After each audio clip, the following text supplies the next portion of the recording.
സ്കൂളിലൊക്കെ അയക്കുന്ന കാലത്ത് ദോശയൊക്കെ പാചകം ചെയ്യുമ്പോൾ ഒരു ദോശ ചുട്ട് വേഗം നമ്മുടെ പ്ലേറ്റിലേക്ക് ഇട്ട് ദമോനെ കറി ഒഴിക്ക്.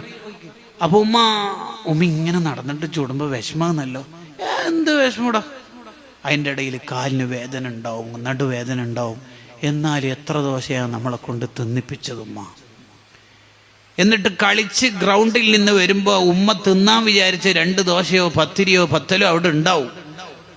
ഉമ്മ കുളിച്ച് വൃത്തിയായി അടുക്കളയൊക്കെ ഒന്ന് ശരിയാക്കി പാത്രമൊക്കെ കഴുകിയിട്ട് തിന്നാൻ 11:30 എന്ന് കരുതുമ്പോഴാണ് നമ്മൾ ഗ്രൗണ്ടിൽ നിന്ന് വന്നിട്ടുണ്ടാവും. ഉമ്മ എന്തെങ്കിലും തിന്നാനുണ്ടോ? ഉണ്ടല്ലോ, ഫുഡ് ഉണ്ടല്ലോ. നീ എന്തായാലും ചോദിക്കുമെന്നറിയാം, എടുത്തു വെച്ചു. ഉമ്മ ഭക്ഷണം കഴിച്ചോ? എന്താണെന്നറിയില്ലടോ, ഇന്ന് തീരെ ഒരു വിശപ്പില്ല. ഇതിനെന്താ പറയേണ്ടത്? സത്യം പറഞ്ഞു എന്നാണോ, കളവ് പറഞ്ഞു എന്നാണോ, സ്നേഹിച്ചു എന്നാണോ? വാക്കുകൾക്ക് അതീതമാണ് ഉമ്മ എന്ന 2 അക്ഷരം.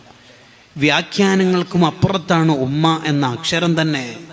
ആ ഉമ്മ എന്ന പദത്തിൽ തന്നെ ഒരു ഉമ്മ വക്കലുണ്ട്. കൂട്ടുകാരെ, എന്നെങ്കിലും ഉമ്മയുടെ ഒരു മാക്സി നമ്മൾ അലക്കി കൊടുത്തിട്ടുണ്ടാവോ? ആമ്പിള്ളേരോടാ ചോദ്യം. ഉണ്ടാവോ? ആ ഉമ്മാൻ്റെ മുമ്പിൽ നിന്ന് ശബ്ദം ഉയർത്തരുത്. കരുണയോടെ നോക്കണം.